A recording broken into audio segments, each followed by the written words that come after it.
en la licenciatura en matemáticas, ahí sí, agárralos a latigazos, ¿sabes qué? Oh, pum, pum, pum, así no va el teorema, ¿no? Trataba de que los estudiantes no se dieran cuenta que yo no sabía algún tema. Por ejemplo, los estudiantes me preguntaban, algún estudiante curioso llegaba, profesor, estamos viendo el tema, ¿cómo se haría este ejercicio?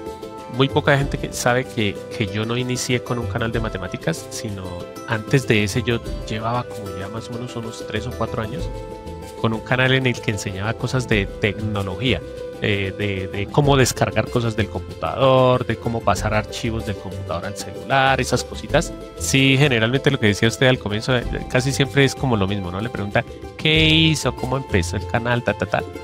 Y es fue una entrevista diferente y como chévere, como muy amena, muy de corazón. Me gustó mucho. Muchas gracias, Jonathan.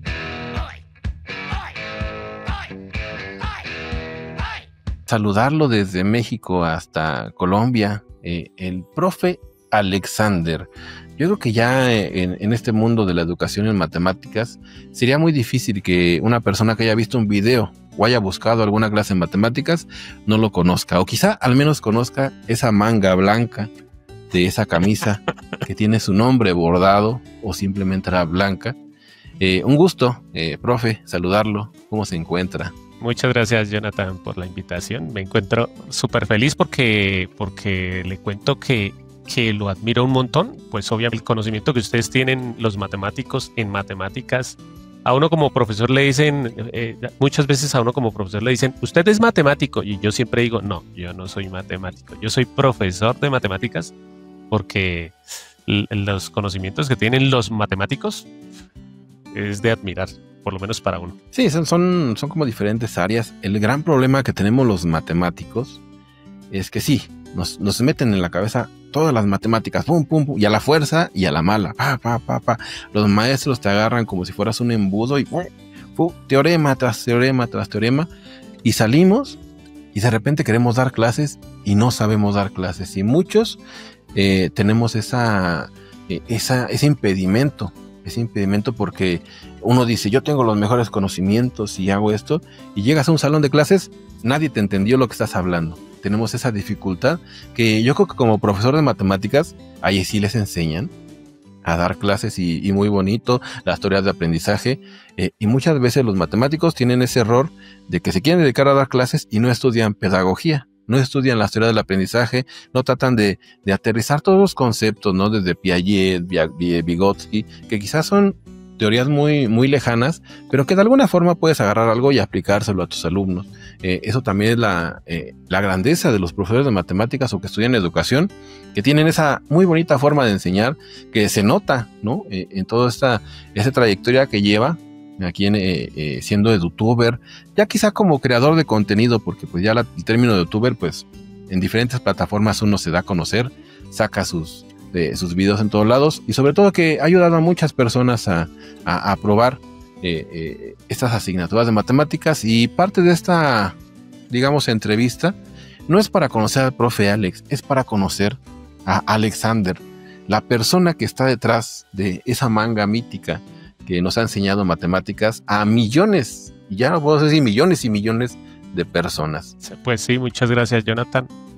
Algo que le quería decir es que, hablando usted, sí hay esa diferencia entre matemáticos y profesores, y pues el problema radica, creo que, en que los matemáticos son como más estrictos en cada definición, en cada teorema, y a los profesores se nos enseña es como que a tratar de suavizar todo eso para hacerlo más sencillo para los estudiantes. Entonces uno muchas veces no enseña teoremas ni nada de eso, porque a nosotros nos enseñaron fue como hacerlo más suave, más digestible para los estudiantes. Sí, al final es el contextualizarlo y bajarlo al estudiante, porque al final todas esas personas que han visto esos videos es para aprobar un curso.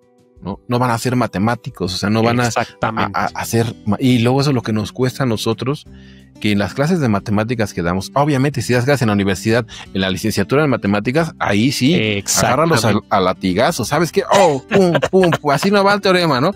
Pero por lo regular damos clases en prepas, en ingenierías, que al final no se van a dedicar a esa matemática, y sí nos cuesta trabajo bajarles ese rigor y decir, oye, aquí te faltó límite de x igual, de f de x igual, y ponen la función, no ponen límite. Y, bueno, ya, te la pongo bien. El resultado sí daba 2 tercios de pi, pero luego, no, aquí un límite es igual a otro límite y casi los agarran y ¡árale! Coscorronazos, ¿no? Entonces, sí tenemos esa diferencia y es lo que se va aprendiendo en el camino. O sea, a mí también me tocó pues, algo de matemáticas, pues tachadero y veía que reprobaban y fue cuando decidí estudiar la parte de la maestría y el doctorado en educación para tratar de entender a mis alumnos. Eso es lo que luego le digo. Yo estudié educación para entender a mis alumnos y que no lo reprobara tanto. Aquí en ese camino, ya de tantos años, siendo yo creo que esa punta de lanza con nosotros, el que tiene más números más grandes, ¿no? Recién que alcanzas esa cifra tan extraordinaria. ¿Qué te hubiera gustado saber ese primer día que estaba Alexander a lo mejor comiéndose algo, una botana, y dijo, yo me voy a grabar y voy a enseñar matemáticas? A ver, agarré una cámara, un celular y empieza a grabar. ¿Qué le hubiera gustado saber ese primer día que empieza esa carrera de la enseñanza? Que hoy sabe, obviamente. Pues yo creo que algo que he aprendido por el camino que me hubiera gustado saber desde antes es entender, o sea, para algo que me ha servido subir videos es para entender que yo no me las sé todas, porque ese es el problema, que tenemos muchos profesores, que generalmente cuando uno es profesor, uno cree que se las sabe todas, sea profesor de matemáticas, de física, de castellano, de sociales, uno cree que se las sabe todas. Y me gustaría haber aprendido un poco antes eso, porque no hay nadie que sepa todo, no hay nadie que no cometa errores. Entonces me gustaría, creo que haber aprendido eso un poco antes, ¿sí? Porque, por ejemplo, yo le cuento y les cuento a las personas que vean que yo antes sí preparaba los videos que grababa, pero no estudiaba mucho. O sea, yo los preparaba en el sentido de que hago el ejercicio aquí en el cuaderno, hago los pasos y ya, pero no investigaba acerca de los temas que enseñaba porque pensaba que yo me las sabía todas y por el camino me fui dando cuenta y aprendiendo eso. Incluso hay una charla que yo doy para profesores que trata de eso, de que todos somos humanos y de que no nos las sabemos todas y de que si comprendemos eso, si comprendemos que no somos perfectos, pues vamos a ser mejores profesores porque vamos a investigar, vamos a ver, por ejemplo, videos de otros profesores, vamos a buscar en libros y así creo que seremos mejores profesores. Yo creo que eso sí tiene que ver mucho con el ego. Yo hasta me vino a la mente una anécdota, igual, era matemático y de repente me toca dar clases en prepa por azares del destino y la bibliografía era el Baldor. Y yo decía, bueno, pues ¿qué voy a preparar de clase? Yo soy matemático, me las sé de todas. ¿Qué tema era? Era como aplicaciones de ecuaciones lineales. Y había unos ejercicios en el Baldor, esos de las llaves, ¿no? Que decía, abro una llave y se llena en tanto tiempo. Y si abro otra, se llena en tanto tiempo. ¿Cuánto tiempo se van a llenar si abro las 2 llaves? Y yo en ese momento, cuando lo planteo en el salón, me quedo, ¿cómo se resuelve esto? ¿No? Porque sí, o sea, tiene su chiste, o sea, no es así como que inmediato entender ese tipo de problemas del Baldor. O sea, el Baldor de repente tenía unos problemas que son mucho con truquito, que tiene su forma de hacerlo. Y yo me quedé y no podía resolverlo. Yo decía, ¿y ahora qué hago con los alumnos? ¿No? Y dije, bueno, resuélvanlo, les decía, ¿no? Y se me acercaban y, profe, ¿cómo se resuelve? ¿No? Y nadie podía, ni ellos ni yo.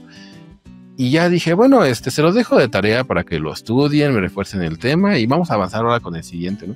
Pero me pasó, o sea, recuerdo mucho esos ejercicios y yo llegué a la casa, vi cómo se hacían, dije, ay, tan fácil que era, ¿no? Pero ese era el problema, no haber preparado la clase y creer que yo me la sabía de todas.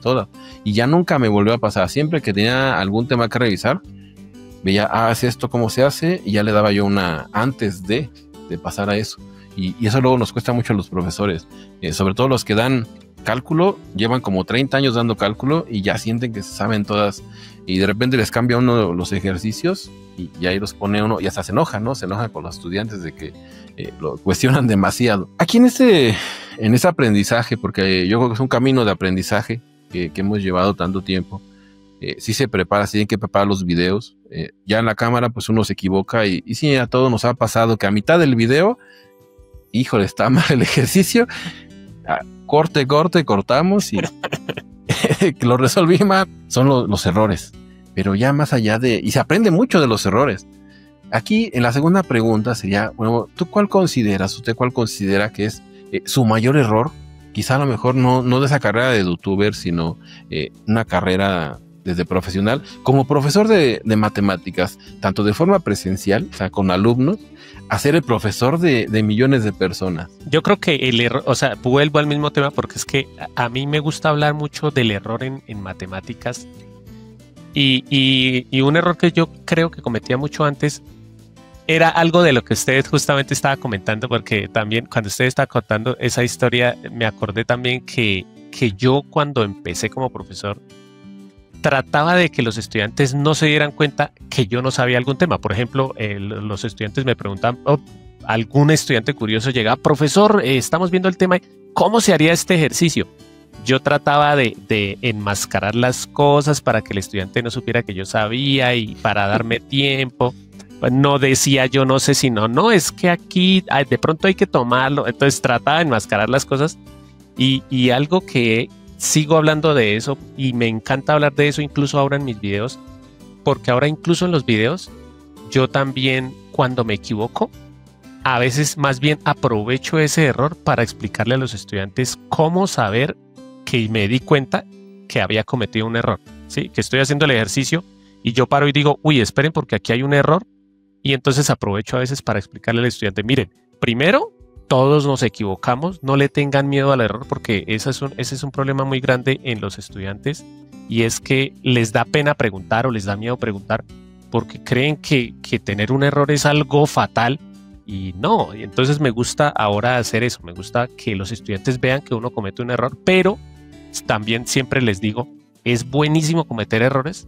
¿Por qué? Porque nos permiten aprender. Si cometo el error y lo dejo ahí, eso sí es malo, pero cometer errores y aprender de ellos es lo mejor que puede hacer uno cuando está aprendiendo. Yo creo que ese tipo de errores también es importante irnos a la parte bibliográfica, ¿no? Porque en matemáticas luego pareciera que no es subjetivo como en sociales de que, pues sí, esta teoría se aplica para esto, pero también este otro autor dice que no es así.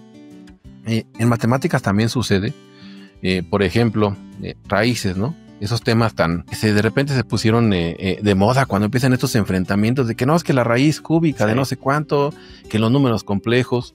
De hecho, yo apenas hablé en un video de que el 2 no es un número primo, ¿no? Y les digo, bueno, es que mira, se hace una construcción, están los enteros, y también hay una extensión que se llaman enteros gaussianos, donde ya metemos al número i. Ese número i que al cuadrado es la solución de x, es igual a -1. Y ya, empiezas con la explicación y el 2 lo puedes factorizar en 1 más i por 1 menos i. Y eso pues ya le quita su factor de primo, porque sabemos que los primos, pues como nos dijeron en la primaria, no se podían dividir entre ningún otro número que no fuera el 1 y ellos mismos. Entonces en matemáticas también, o sea, si nos vamos a cosas ya más en otros espacios, cambian las cosas, ¿no? Muchas veces con esas raíces cúbicas, raíces quintas y que decían, no, es que aquí también tienen números complejos y todo eso. Sí, pero yo te lo estoy explicando para estudiantes de preparatoria en este libro, ¿sí? Yo recuerdo mucho que esa polémica se calmó cuando dijeron, aquí está este libro, en este libro la bibliografía que se da, que está validada por la Secretaría de Educación, en este libro dice esto. Luego muchas gentes hacen truquitos, ¿no? Hacen truquitos, que la raíz cuadrada de no sé qué, solamente suma los de adentro, ¿no? Suma los numeritos. Sí. Y dices, bueno, ¿y dónde viste esa tontería, no? O sea, ¿dónde la viste? O sea, ¿qué libro dice que así se tienen que hacer? No tienen ninguna bibliografía. Lo vieron de otros videos cortos. Sí. Otros videos por allá. De hecho, esos truquitos ya se acabaron. Qué bueno que se acabaron porque eran muy poquitos. Ya nadie hace nada de eso porque ya no tienen nuevos trucos.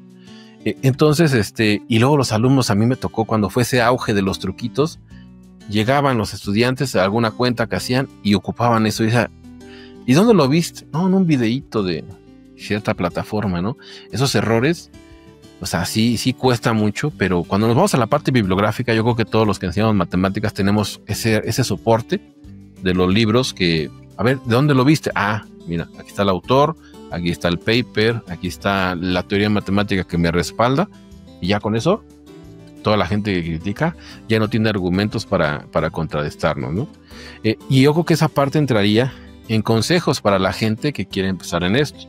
Aquí, por ejemplo, si alguna persona se acerca con el profe Alex, ahora que va a estar en el World Trade Center, ahí en el Matrox Fest, y sí va a hacer una pregunta. Profe, ¿usted qué me recomienda? Si a lo mejor quieren empezar en matemáticas, o divulgar o enseñar matemáticas, ¿qué consejo les darías? En matemáticas, que se preparen muy bien, o sea, que no cometan el error que yo cometí de creer porque lo que usted me decía hace poquito, a veces hay un concepto que uno dice, este concepto es tan fácil que imposible que yo lo voy a explicar mal. Que por más fácil, por más sencillo, por más que crea uno que comprende un concepto, investíguelo, lea. Yo, siempre que a mí me dicen, profe, recomiéndeme un libro, yo les digo, a mí no me gusta recomendar libros porque a mí me gusta leer de varios lados, de varios libros, ver videos, ver de todo para aprender más. Puede que le corroboren a uno que uno estaba en lo cierto, pero bueno, por lo menos uno investigó y corroboró que sí, que lo que pensaba es cierto. Entonces eso, prepararse muy bien para enseñar las cosas lo mejor posible. Y algo importantísimo, la constancia. Hay que ser muy constantes. Muchas veces hay mucha gente que cree que subir videos es supremamente sencillo y no, o sea, tiene su ciencia, pero hay que ser muy constantes. Esa es una de las claves de esto. Sí, que yo creo que para aprender matemáticas te sale mal un ejercicio, te sale mal otro, lo haces 100 veces y a la 101 ya te salió bien y ya pudiste aprender. De eso se trata la matemática, de ir fallando. Yo, por ejemplo, a mí me gusta, tenía un subproyecto aquí en este canal, de que visitaba las universidades del país, y ahora eso ya lo voy a hacer ya de manera internacional, ahora que ya estoy libre de toda culpa de mis clases como profesor, un año sabático que voy a ir a viajar, pero no nada más es viajar, sino ir a las universidades. Entrevisto estudiantes y profesores. Los estudiantes era sobre qué les gustaba de la carrera, cosas así. Y a los profesores me iba obviamente con los de matemáticas, y era una pregunta que les hacía.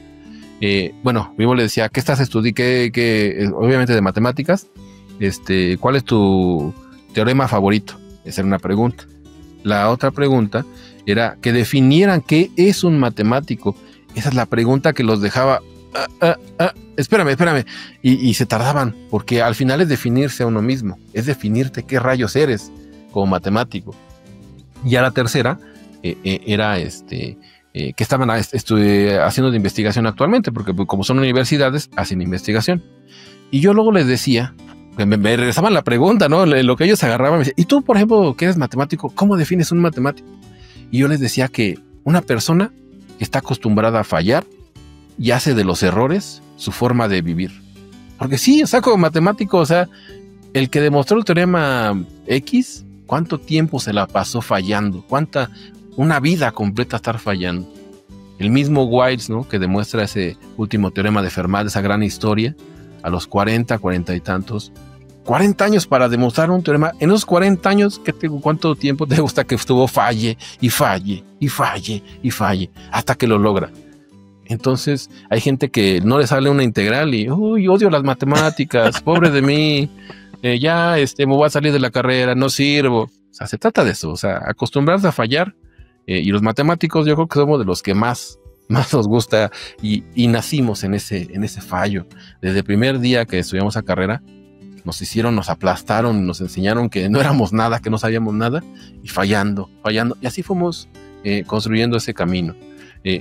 Siguiendo con estas preguntas, aquí, por ejemplo, el profe Alex, o sea, Alexander, ¿qué recursos utiliza para esta labor de enseñanza? O sea, además de los libros, las camisas, ¿no? Las camisas tan bonitas, bordadas con el nombre, ¿cuáles son los recursos, o sea, que utilizan esa labor diaria de enseñanza? ¿Recursos tecnológicos? Técnicos, tecnológicos, ideológicos, a lo mejor antes de grabar, le rezas a Baldor, o no sé. Recursos, por ejemplo, técnicos, la cámara, yo ahorita grabo con una Canon 90D, esa es la cámara con la que grabo.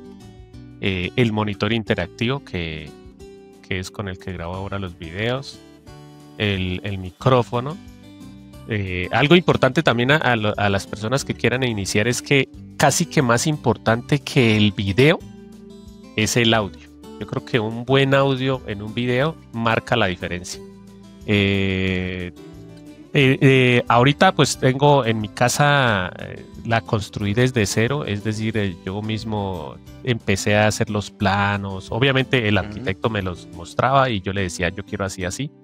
Mi estudio que está en el centro de la casa para que, no sé si usted ha tenido el problema, pero creo que la mayoría lo hemos tenido, de que esté grabando uno a la hora que esté grabando, el ruido de una persona gritando, el ruido de un carro pasando.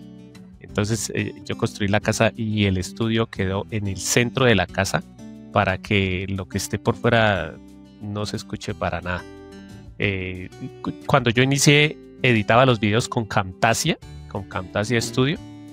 Ahorita los estoy editando con Premiere Pro y ya creo que esos son mis recursos. Incluso en mis recursos también está que cuando estoy preparando los videos, también me gusta ver videos de otros profesores, videos de colegas. Por ejemplo, videos suyos he visto, videos de otros canales de matemáticas.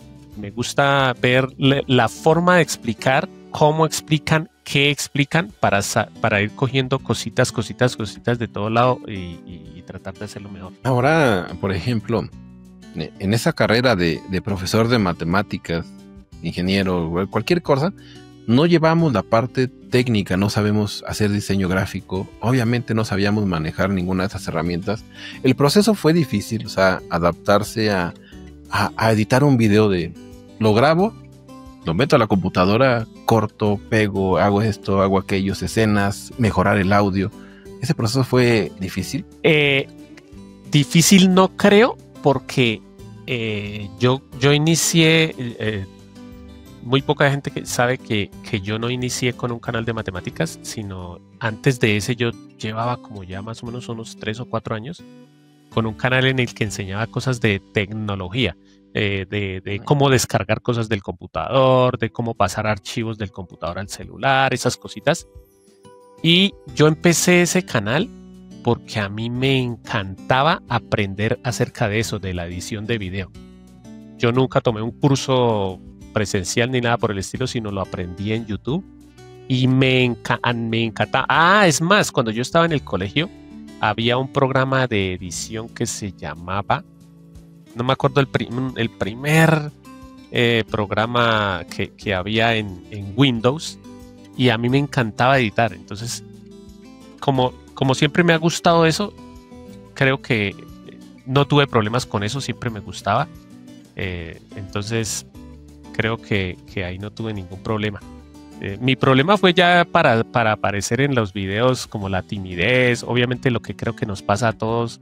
El primer video, creo que uno, si yo cuando veo mi primer video, yo hablaba rarísimo en esos videos. Entonces esas son cosas chéveres que le pasa a uno cuando está creando videos. ¿Esos videos todavía existen? O sea, eso sí no lo conocía, es la primera vez que escucho. Sí. ¿Existe ese canal ahí de...? Sí, se llama. Es que hasta yo inicié el canal, pero yo creo que eso es creo que cuando uno inicia de esa forma es cuando puede seguir y ser constante en la vida sin esperar nada a cambio. Yo cuando empecé el primer canal ni siquiera sabía que uno podía ganar dinero en YouTube. No tenía ni idea de eso. Yo subí mi primer video, que está ahí en YouTube, es de cómo descargar torrents. Yo no sé si todavía se haga eso. Todavía. Entonces, yo no sabía cómo descargar un torrent, un archivo torrent. Investigué y me tocó durar investigando mucho tiempo porque no había videos de cómo descargar un torrent. Entonces yo dije, pues de pronto alguien tiene el mismo problema que yo voy a subir un video explicando cómo descargar un archivo torrent. Y subí ese video, pero solamente como por decir, bueno, de pronto a alguien le servirá. Cuando empecé yo a ver que vieron ese video 5 personas, para mí 5 personas ver un video que había grabado yo, eso era un numerazo. Después pasó como un mes y se habían suscrito 3 personas y yo, ¿por qué alguien se va a suscribir a mi canal? O sea, yo lo veía como extraordinario. Y así fue que empecé sin pensar en ganar dinero. Duré como más de un año que yo subía videos porque a la gente le gustó ese video y ay, me hace el favor y no me puede explicar tal cosa de tecnología, de esas cosas. Entonces yo empecé a subir videos, pero por ahí yo creo que una vez al mes. Hasta que después, con el tiempo, yo no sé, como que vi un video que se podía ganar dinero y yo no tenía monetizado el canal. Cuando lo moneticé gané como $10 el primer mes y para mí eso era como 1.000.000 porque era algo que nunca pensaba tener. Entonces eran cositas que que eran cada vez una sorpresa, cada vez más. Sí, ahora imagínense, ¿no? O sea, lo que esa persona hubiera pensado si ahora hubiera visto ese directo de los 10 millones, ¿no? El directo que ahí estábamos viendo y cómo llegaba a la cifra de 10 millones de suscriptores, ¿no? O sea, pasar de esos 5 que se suscribieron a 10 millones, ¿no? Que es el primer canal de matemáticas, o creo que no sé si en educación en español que llega a esa cifra. Creo que ni Daniel Carrión está un poquito atrasito. Sí. Pero pues, o sea, sí es el primero, ¿no? Punta de lanza. En ese camino, en el camino de enseñar, bueno, ¿cuáles son sus 3 figuras? Ya sea personas que haya conocido o que haya sido personajes históricos más influyentes en esta carrera del profe Alex. Para mí, cuando yo ya tenía la idea de que yo quería crear un canal de matemáticas, porque como le cuento, yo tenía un canal de otra cosa. Uh-huh. Pero yo siempre decía, a mí me gustaría unir, porque a mí siempre me decían mis estudiantes particulares o del colegio, me decían que les gustaba cómo explicaba yo y que me entendían mucho. Entonces yo siempre duré como más de un año diciendo, quiero crear un canal de matemáticas, quiero. Y entonces en esa época pues creo que lo que la mayoría nos pasó, veía muchísimo videos del profe Julio. Uh-huh. Me gustaba cómo explicaba él. Me gustaba la forma en la que tenían ordenados los videos José Andalón, Matt2Me. Los veía mucho. Incluso creo que nunca había contado esto, pero yo empecé a grabar con la manga esa bordada aquí, viendo los videos de Matt2Me, porque José en esa época grababa con una manillita, una pulserita que decía Matt2Me, y yo decía, oiga, tan chévere que él está grabando con la mano, pero se ve que es del canal Matt2Me. Entonces yo dije, voy a buscar alguna estrategia, y ahí fue donde nació. Y me gusta mucho el canal más antiguo, el de Juan Medina Molina, porque también me gusta como la forma que él explica y pues como que es un poco más riguroso al ser matemático. Uh-huh. Pues es más riguroso. Me gusta ver videos de él porque de ustedes, de los matemáticos, aprende uno mucho. Aprende uno a ser un poquito más riguroso porque, como le decía yo ahorita, nosotros los profesores de matemáticas queremos mostrar las cosas como muy sencillas y a veces nos pasamos en mostrarlo muy sencillo y de pronto no enseñamos cosas que son muy importantes. Entonces como que hay que buscar un balance entre sí, entregue lo sencillo, pero también entregue los conceptos como deben ser. Entonces me gusta aprender también eso de los matemáticos. Sí, igual es el rigor, ¿no? La forma hasta de pensar. Luego también uno se encuentra así matemáticos en la calle y luego sabe uno que tenemos una forma distinta de ver el mundo, ¿no? Sí, somos más rigurosos, tratamos de... pero luego igual uno con el tiempo se va suavizando. Sí, personajes que yo creo que son influencia de muchos de nosotros, ¿no? Pues a mí me tocó ver a Julio cuando ya estaba en la universidad, que de repente decía, YouTube, ¿qué es eso, no? Y veía ahí los videos que se veían así cuadraditos y si era ese editor, había un editor en Windows, no recuerdo tampoco el nombre, sí. Y si era el básico. Hay muchos videos en YouTube de los que dicen ahí, hace 15 años, hace 14 años, están hechos con ese, que son las letras, así que eran como las letras de Word Art, y salían las letras, salían los cortes, la gente como que ponía tus fotos y te las ponía ahí, las transiciones. Movie Maker, ese programita que yo también en algún momento lo llegué a ocupar para algún proyecto de la escuela, pero sí fue del primero, el Movie Maker, y era lo que venía con Windows. Sí. Y hay una cantidad enorme de videos que fueron editados con ese programa. Estamos hablando de la prehistoria, ¿no? Sí. La prehistoria de ese canal. Ya creo que hay mucha gente que no ha seguido todo esto. a Huerta le parece extraño, ¿no? Es como hablar de los cassettes, hablar de todo esto. Y hay muchos mitos también. Hay una cantidad de mitos, sobre todo en matemáticas, en esta carrera de divulgación y enseñanza de las matemáticas. A usted, por ejemplo, ¿qué mito le gustaría, ¿sí?, desmentir? O sea, que diga, ¿sabe qué? Yo tengo este mito y quiero que a la gente que le quede muy claro que no es cierto. ¿Cuál sería el que elegiría? Como creador de contenido, yo creo que hay un mito, y es que la gente cree que subir contenido es fácil. Y pues tampoco es que sea difícil, tampoco es que sea la ciencia que hay que tener detrás de esto, ¿sí? Pero tampoco es tan sencillo. Incluso muchas veces a mí me dicen, ay, esos canales porque eso se ve mucho, por ejemplo, en educación. Obviamente nosotros los que subimos contenido de educación, pues adoramos nuestro contenido y sabemos que sirve, que es algo que le va a servir a la persona, que van a aprender, que les va a servir, por ejemplo, en la universidad o para su vida, alguna cosa. Y incluso a veces la gente dice, ay, pero ese canal que sube contenido basura. Incluso yo creo que todos esos canales famosos, sea del tema que sea, no es fácil. O sea, la gente cree que eso es muy sencillo. Eso, yo me pongo aquí la cámara y grabo, pero no es sencillo. Y por eso creo que muchas personas que inician canales, yo creo que de cada 100,000 canales, solamente 1,000 siguen después del primer año. Por eso mismo, la gente tiene que saber que esto es de constancia, que esto es de trabajar, esto es de estar pensando todos los días en qué voy a crear, en qué voy a grabar, en qué voy a hacer, en cómo lo grabo. Supongo yo que a usted le pasa algo que me pasa a mí, es que yo a veces me despierto en la noche, y mi esposa, así será lo que se acostumbró, que ya muchas veces ella también se despierta y me dice, ¿está pensando en un video?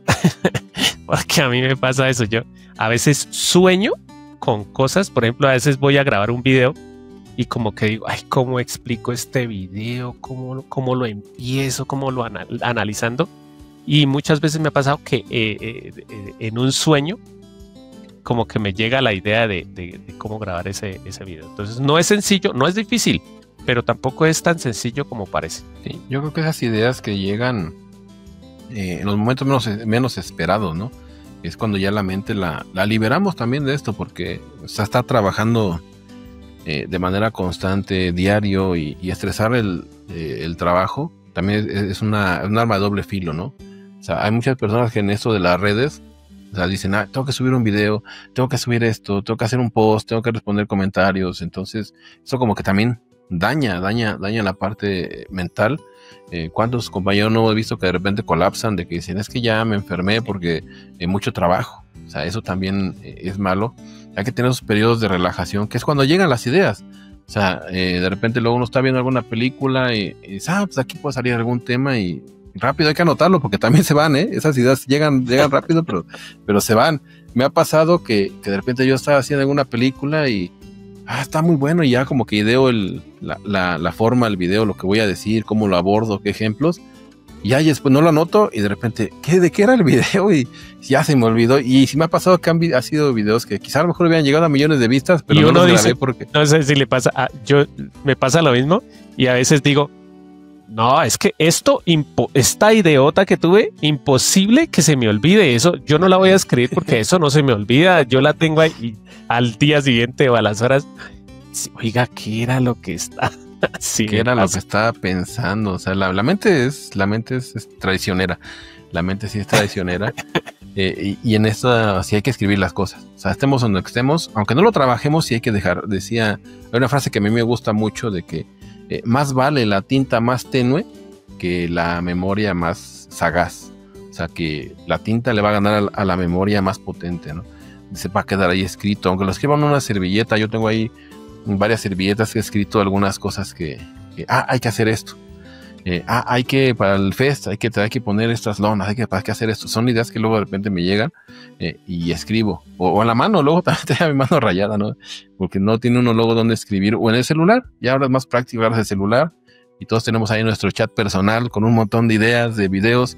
Y de repente estás viendo algún video que igual no sé si le pase, pero yo no sigo tantos canales de matemáticas fuera del horario de trabajo.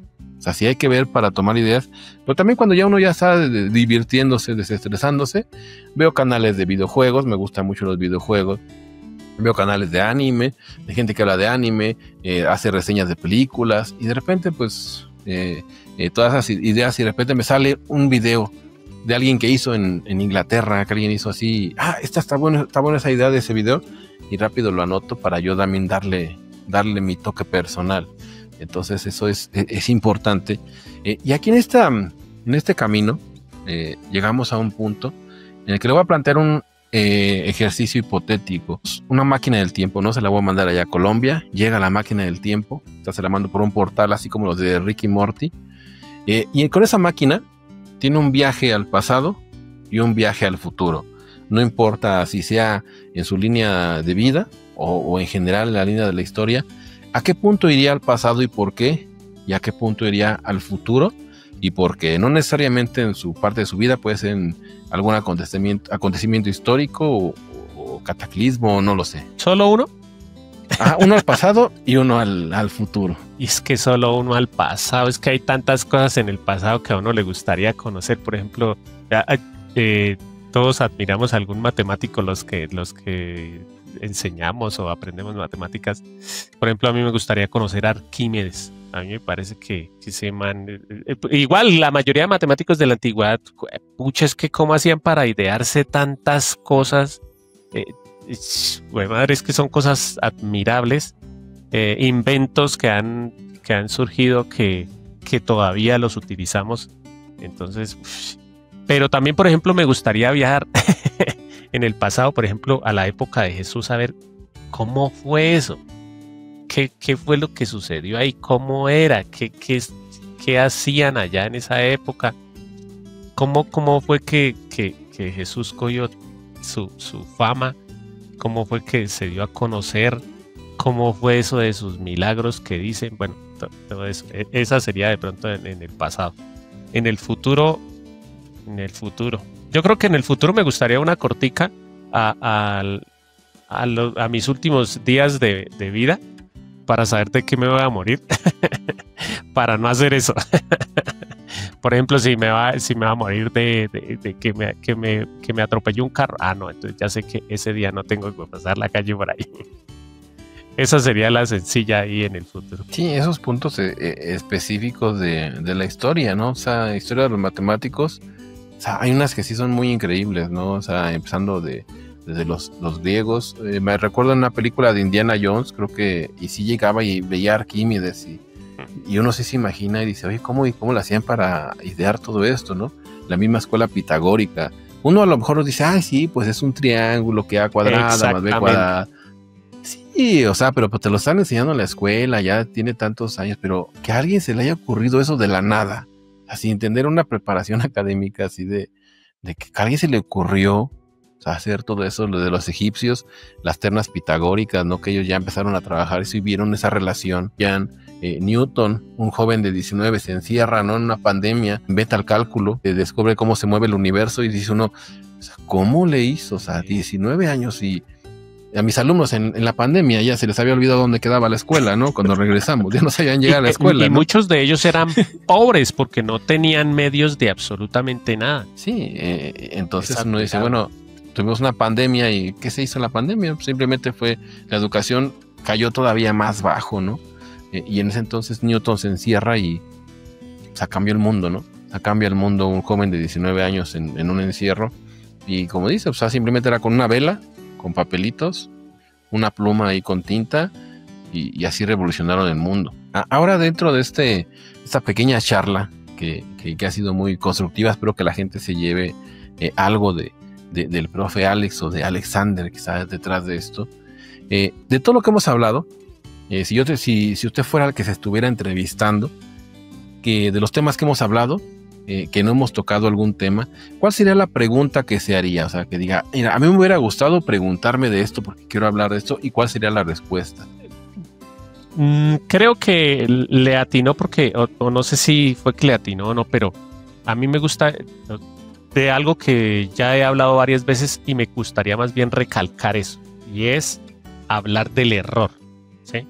No es que me preguntaran ni nada, sino que me gustaría como hablar del error, porque sigo diciendo que siento que los estudiantes creen que cometer un error es algo extremadamente grave. Entonces, por ejemplo, uno cuando está en el colegio ve que los estudiantes no preguntan, pero muchas veces ni siquiera es porque le tienen miedo al profesor. Sí, muchas veces sucede eso, pero otras veces es porque les da pena con los compañeros y yo les decía, creo que todas las clases a mis estudiantes cuando trabajan en el colegio, a todas las clases les decía eso, les decía, miren, ustedes creen que la duda que ustedes tienen, la tienen solo ustedes. Y entonces uno muchas veces cuando está aprendiendo, uno dice, pero esta pregunta que yo tengo, ¿será que hago la pregunta o no la hago? Porque parece ser que todos mis compañeros comprendieron menos yo. Y yo le decía a mis estudiantes, estén seguros que la pregunta que ustedes tienen, por más boba que sea, porque por más boba que les parezca, la van a tener la mitad de sus compañeros. Entonces tengan la libertad de preguntar, porque esa es la mejor forma de aprender. Embárrenla que es profesor, o sea, es preferible practicar y hacer el ejercicio mal que no practicar. Sí, como creo que los dos estamos de acuerdo en eso, en que el error es importantísimo en el aprendizaje y yo no sé por qué tiene tan mala fama el error, ¿sí? Que la gente, yo no sé por qué le tiene miedo a equivocarse, si es lo más normal cuando estamos aprendiendo. Entonces yo creo que es más bien eso, como hablar de que el error es lo más normal que existe y que debemos acostumbrarnos a eso, a cometer errores, pero aprender de los errores. Sí, yo creo que es la parte importante de no es malo equivocarse, ¿no? El problema es no hacer nada con ese aprendizaje que se tiene. Preguntas que igual como profesor alguna vez me hicieron. Veíamos, era un curso, me parece que de álgebra lineal, y les empecé a contar, miren, pues están los enteros, 0, 1, 2, así. Con matemático, pues yo creo que el 0 es un natural por la construcción que hizo este señor de George Cantor. Luego los racionales, reales, y estábamos hablando de números complejos, y había un chavo, un joven, que se quedaba así, pero como que tenía miedo a preguntarme, ¿no? Y se quedaba y si me veía, y como que quería y no quería, y le digo, a ver, ¿usted qué tal se me queda viendo, no? Le digo, ¿qué pasó? Yo me embarré de algo, no sé. Y dice, profesor, es que yo no entiendo qué es un número. Y se rieron de él, ¿no? Y les digo, pues fíjate que en matemáticas no sabemos qué es un número. Y todos se me quedaban viendo de, ¿cómo que no es un número? Pues es algo para contar. Y digo, bueno, a ver, ¿dónde has visto pisillas? Y se quedaban, no, pues sí, tiene razón, ¿no? Dice, y por ejemplo el número i, o sea, número i cuadrada, o sea, ¿tú lo has visto en algún lado? O sea, ¿has visto que sirve para contar? No, pues no. O sea, y luego les decía, miren los cuaterniones. Y decía, mira, pues es una construcción. Y alguien después decía, es que un número es un conjunto, representa un conjunto. Y le digo, bueno, ¿y ahora qué es un conjunto? No, pues una colección de objetos. Digo, eso es un sinónimo. O sea, es como si te dijera, ¿qué es un zapatero? ¿Qué es? Pues el que zapatea tus zapatos. O sea, es una redundancia, ¿no? Y allí surgió la clase, me acuerdo que estuvo muy entretenida. Y después les dije, investiguen, y si alguien trae una definición de número que esté avalada por algún libro, por los matemáticos, le pongo 10, ¿no? Igual de un conjunto. Entonces, luego son preguntas que son sí puede ser muy básicas, porque dicen, como un niño no va a saber qué es un número. Nadie sabe. O sea, en matemáticas tenemos cosas muy extrañas que suceden. Cosas números, el número phi, o sea, el número que viene de una aproximación de una suma infinita, ¿no? Y dices, ¿cómo? O sea, les decía, suma estos números 1, luego subo un medio, luego subo un tercio, y ¿qué número te va a dar? No, pues es infinito porque siempre estoy sumando. Pues ¿qué crees que en matemáticas no? Esa suma converge, la serie. Y se quedaban así como de, chases, está como bien loco los matemáticos, ¿no? Pero son cosas que así pasan. O sea, son paradojas que tardaron años, ¿no? Desde Zenón y la tortuga, ¿no? Les empecé a hablar de eso, es que mira, una tortuga va correteando a una persona, va avanzando a la mitad y luego así. Y ya entra la filosofía, pero sí, todo eso es a base de errores.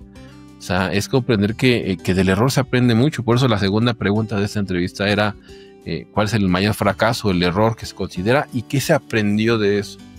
O sea, algunos me han respondido de los que he estado entrevistando, de los que van a estar en el evento, que ese más grande error generó su proyecto de lo que es su canal, o sea, su canal, su creación de contenido. Es que no puede entrar la maestría en educación, no puede entrar al profesorado, y dije, pues voy a divulgar, y ¡pum! Ya tienen ahí sus millones de suscriptores, y le digo, es que tú ya eres un profesor, pero de todo el mundo. O sea, yo ya nada más enseñas a gente de una universidad, ya le enseñas a todo el mundo química, ya a todo el mundo le enseñas ingeniería aeroespacial. Entonces, es no tenerle miedo al fracaso. O sea, decía, bueno, de Karate Kid me acuerdo mucho que está Daniel LaRusso y está temblando frente a su rival, y el señor Miyagi casi lo cachetea, le dice, no es malo tener miedo. Dice, lo malo es perder ante tu miedo, ¿no? Ya se queda y ya se tranquiliza y pues logra ganar en esa... Son lecciones, ¿no? Que uno debe de asimilar. Y yo creo que para ir terminando esto, por ejemplo, al profe Alex, ¿cómo le gustaría ser recordado? O sea, que ya después de que no estemos en este plano terrenal, alguien así en el futuro, 100 años, ¿no? 150 años y diga, mira, aquí hay un profesor explicando X tema, ¿no? Está explicando números complejos, el de la manga, el que tenía aquí su nombre. ¿Cómo le gustaría ser recordado? Como alguien que quiere ayudar. A mí me encanta, por ejemplo, no sé si, supongo que a usted le pase también, obviamente. Hay veces que uno tiene días que no son buenos, porque no todos los días uno está feliz, o no todos los días uno tiene energía. Pero, por ejemplo, a mí me gusta mucho leer los comentarios, porque es que una sola persona le diga a uno, profesor, muchas gracias por usted, vi sus videos y pasé una evaluación. Se siente como tan bonito saber que uno con su trabajo pudo ayudar a una persona. Ahora que será 2, a 3, a 5, a 10, que le digan a uno, profesor, por sus videos me ayudaron a ingresar a la universidad, o conseguí el trabajo que quería, o logré pasar la entrevista, o todo eso. Yo creo que me encantaría que me recordaran así, como alguien que le ayudó a las personas, y eso sería. También me gustaría que me recordaran como alguien que se equivoca. A mí me encanta eso, que la gente sepa que hay que equivocarse, porque muchas veces, como algo que lo que decía usted ahorita, la gente incluso por el miedo al error no hace las cosas.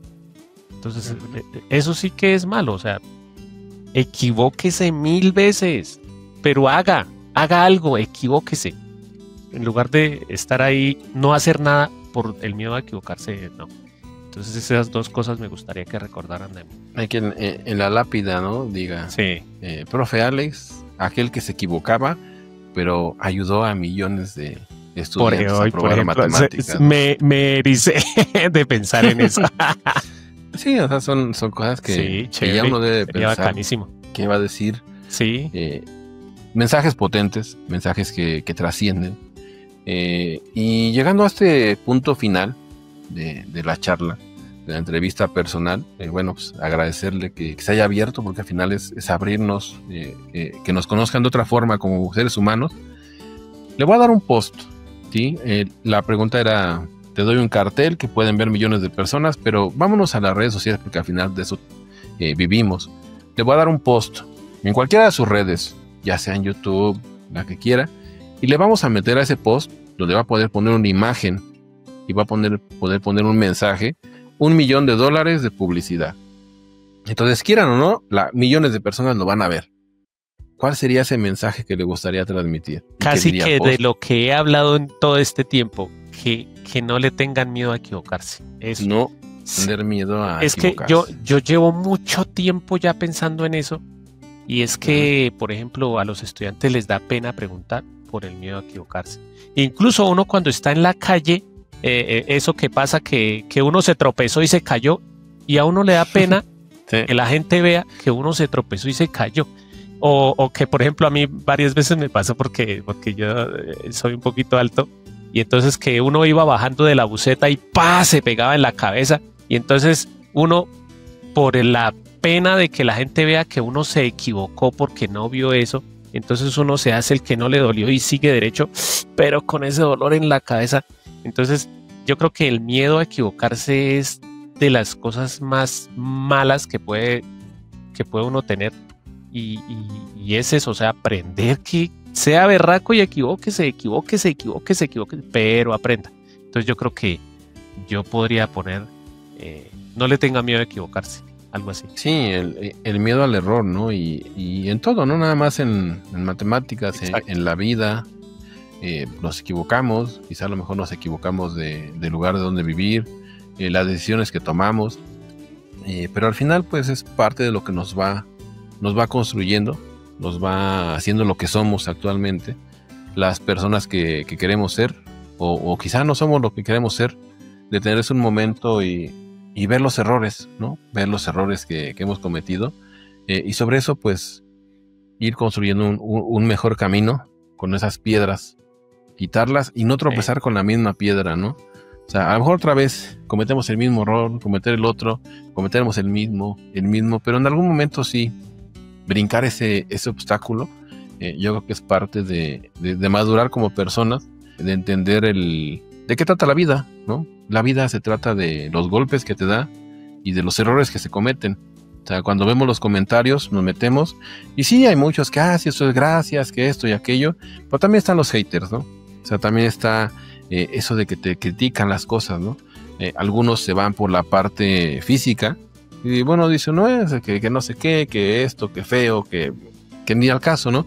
Pero habrá gente que critica la parte matemática, y uno dice, como que sí tiene algo de sentido, ¿no? Se pone uno a investigar, y para eso, para hacer mejores videos, pensando en que no critiquen la parte teórica, sí. O decir, a ver, dije esto, pero viene en este libro, aquí está la bibliografía, ¿usted de dónde lo encontró?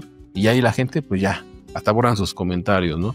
Tener ese respaldo, y al final es eso, la vida es errores, fracasos, pero pues aquí andamos, ¿no? Muchas gracias, profe, por abrirse con esto.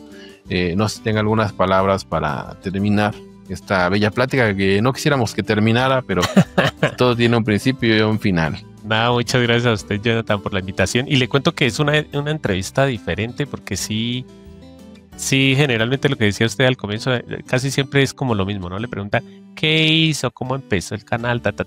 Y fue una entrevista diferente y como chévere, como muy amena, muy de corazón. Uh-huh. Me gustó mucho. Muchas gracias, Jonathan. Sí, al final es conocer a la persona detrás de, que sean felices, que se ha llevado un pedacito de esto y quizá a lo mejor dicen, mira, la manga que salía enseñándonos matemáticas es una persona, es un ser humano que se equivoca, que tiene miedos, incertidumbres, nos dice que nos equivoquemos y al final nos está ayudando. Sí, muchas gracias, Jonathan, por la invitación. Bueno, muy pues chévere este ratito. Un gusto, que Gauss los acompañe a todos ustedes, que Newton ilumine su camino y hasta la próxima. Bye, bye.